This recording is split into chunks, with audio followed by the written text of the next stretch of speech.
In your remarks, you were talking about the importance of finance for programs like the Heart and Stroke Foundation. You talk about the diabetes and the serious problem we've got out of the lifestyle decisions that are being made. Can you address that vis-a-vis your input? Well, I guess I say the trust input in seeing the Heart and Stroke Foundation meet its program. Yeah, I think it's relatively simple. When we were asked by the Heart and Stroke Foundation to consider funding the refurbishment of the gym and the provision of new equipment, when you started looking at the statistics and the issue facing a lot of people in Barbados, not only in Barbados, in the world, we are generally leading a very unhealthy lifestyle. Most people are. We don't realize it. And when you go to organizations like this, you quickly find out where the issues are. And the Heart and Stroke Foundation provide fantastic support to their clients, patients. I think clients is a nicer word.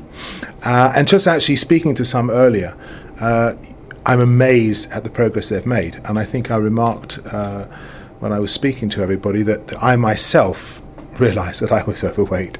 So I'm doing something about changing my lifestyle, my eating habits, and actually doing some physical exercise. And I'm dropping kilos. I want to drop a few more. And how can you put that into pounds, shillings and pence, into value? It is what it is. And Humphrey alluded to the fact that we supported the foundation with a six-figure sum. And it was a six-figure sum, but to me, it is money very well spent.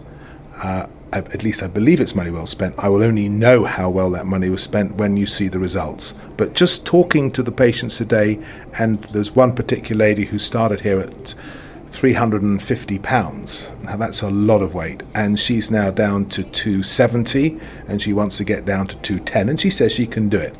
But it's slowly but surely, because the worst thing you can do to your heart is then give it additional stress by dropping all that weight. And if you drop it too quickly, it's just going to go back on. But it's about it's about lifestyle, and it's you. You have got to decide to do it. We can talk, we can try and persuade people, but you yourself have got to say, I want to get fit. And why not? You want to live longer. There are more reasons now to live longer, more opportunities for people to travel, to socialize. So you want to be around for longer, and you want to have grandchildren, great-grandchildren, and you want to see them. And of course, the startling statistic of women and children being one of the major segments of population being affected. You do have a message for women and parents, I should say, vis-a-vis the children, and women in taking care of themselves, definitely. Yeah, I think men, it was always seen that men were the victim. But clearly, again, statistics have shown and demonstrated that actually women are very, very susceptible to heart and stroke conditions, and obviously their children. And it is lifestyle. And in certain countries, the lifestyle is such that people do bulk up.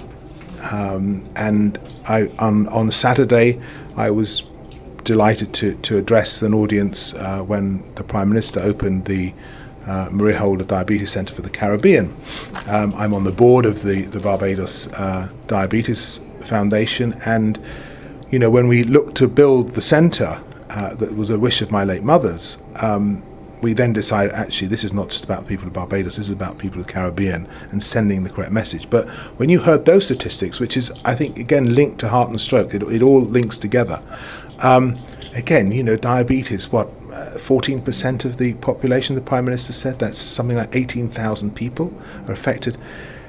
They're unacceptable statistics, but they are statistics which are, I believe, accurate. And again, it is down to diet. So you have a diabetes issue with a heart and stroke issue. They're all connected. I suspect there are people here that have diabetes-related situations as well. So it all is. And we as an organisation, and the mantra of my mother and her vision was to help the people of Barbados. She started with education, main school education, bursaries, things like that. But this is a different type of education. We've expanded what she's doing, and I've got a phenomenal board that's behind me.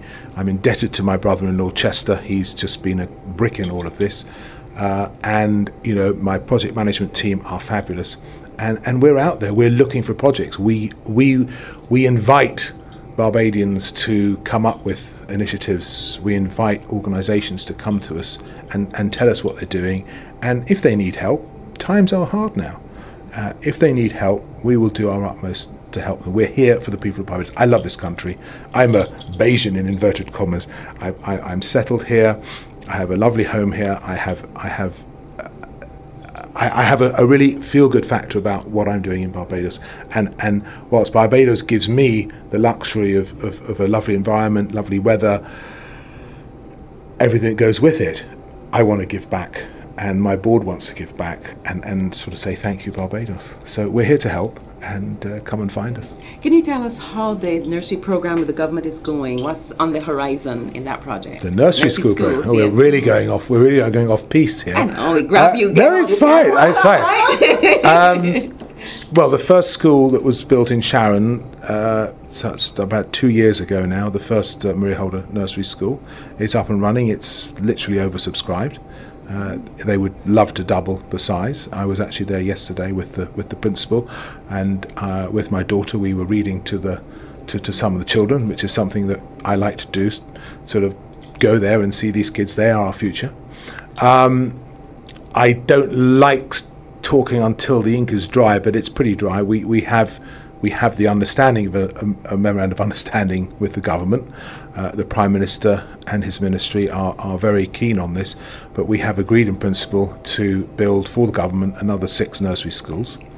The government have identified where in Barbados they are needed. Please don't ask me the areas, but there's some in Christchurch, there's one in St James, there's one certainly further up the island, and they believe that with the creation of those schools, we hope to build 2 a year for the next 3 years, so 6 in total, and they will house, I think the smallest one will be the conversion of the police station on Holders Hill. So we're constrained by the site there, the size of the site, so that I suspect will only house maybe 80, 90 pupils, but we are looking to build at least 2 that will house about 160, 170 pupils. We've got a great design team, a great professional team behind us, and I think what is different with what we're doing, and government have accepted this, we are actually going to do the whole program. We're going to build it. We're going to be in charge of the building process.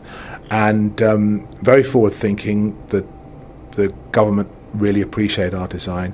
But again, I think that is the biggest mission for the Maria Holder Memorial Trust, is to have or have the ability for every nursery school child to be able to have access to education. And to quote my mum, without education you have nothing, and that is so true. That is so true. So we've got to give hope to the kids of